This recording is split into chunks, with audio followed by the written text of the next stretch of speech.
370-35 से उन्होंने पहले ही कहा कि वो इस सरकार से मांगेंगे नहीं, ये सरकार देगी नहीं, तो फिर उनसे हम ये कहेंगे कि फिर वोट आपने मांगा ही क्यों 370 के लिए, फिर आप सियासत की दुकान खोल ही क्यों रहे हैं जब आप कुछ उनसे ले नहीं सकते। सवाल ताकत का नहीं होता है, अगर उमर साहब कमिटेड हैं, अगर उनमें दम है तो वो दरियाओं का रुख भी मोड़ सकते हैं, लेकिन वो उनको फैसला करना होगा। वो पहले ही सरेंडर कर गए। हमने इसीलिए उनसे कहा था कि आप कम से कम एक छोटा सा इशू स्टेटहुड, वो कोई मुद्दा ही नहीं है, आप तब तक सरकार न बनाए जब तक आपको स्टेटहुड ना मिले। उन्होंने हमारी बात मानी नहीं। अब उनके पास क्या रोड मैप होगा वो जाने। अच्छी बात है, सरकार बनी, हम उसका वेलकम करते हैं और उम्मीद रखेंगे कि नई सरकार जो अपने निस्ब एजेंडे से पहले ही डिवेट हो चुकी है, कम से कम बाकी वादों से नहीं भागेगी।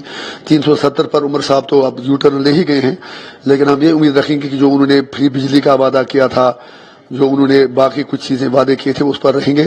तो हम जहां वो अच्छा करेंगे, जहां लोगों के हित की बात करेंगे, हम उनके साथ खड़े रहेंगे। और जहां हमें लगेगा कि लोगों के मफादात की बेखनी हो रही है, हम उनके पॉलिटिकली उनके खिलाफ खड़े रहेंगे। हमें पॉजिटिव रहना चाहिए, क्यों नहीं रहेगी। जब उमर साहब हैं या कोई भी हूं, उनमें उतनी कैपेसिटी है, लेकिन ब्यूरोक्रेसी तो भी है, लोगों को भी बदलना पड़ेगा, सरकार को भी बदलना पड़ेगा और ब्यूरोक्रेसी को भी बदलना पड़ेगा।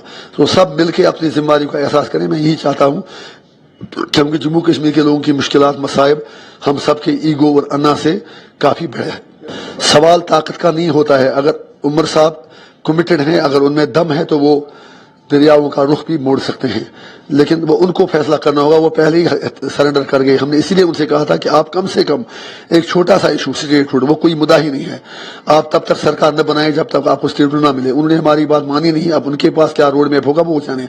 तो उमर साहब को चाहिए कि वो पूरी कॉन्फिडेंस के साथ सरकार चलाए, और अगर वो अच्छा करेंगे, लोगों हित की बात करेंगे, हमें कोई हिचकिचाहट नहीं होगी, हम उनके साथ खड़ा ना रहें। 370-35 से उन्होंने पहले ही कहा कि वो इस सरकार से मांगेंगे नहीं, ये सरकार देगी नहीं, तो फिर उनसे हम ये कहेंगे कि फिर वोट आपने मांगा ही क्यों 370 के लिए, फिर आप सियासत की दुकान खोल ही क्यों रहे हैं जब आप कुछ उनसे ले नहीं सकते। उस मुलाकात के पीछे दो मुद्दे थे। मैं तो मेंबर पार्लियामेंट हूँ, मुझे लोगों का नुमाइंदा हूँ, और जो मैंने 3-4 दिन से मुख्तलिफ इलाकों का टूर किया, नॉर्थ कश्मीर का, सेंट्रल कश्मीर का, तो हमने जो लोगों के मसाइल देखे, सड़कों का हाल देखा, अस्पतालों का हाल देखा, स्कूलों का हाल देखा, तो मैंने वो सारा फीडबैक एलजी साहब की नोट्स में लाया और उनसे गुजारिश की कि लोगों के मसाइल का निपटारा किया जाए। उसके अलावा हमने उनसे ये भी गुजारिश की कि जो सरकारी मुलाजमीन टर्मिनेट हुए उन पर एक हमदर्दाना रिव्यू किया जाए, जेलों से कैदियों को छोड़ दिया जाए।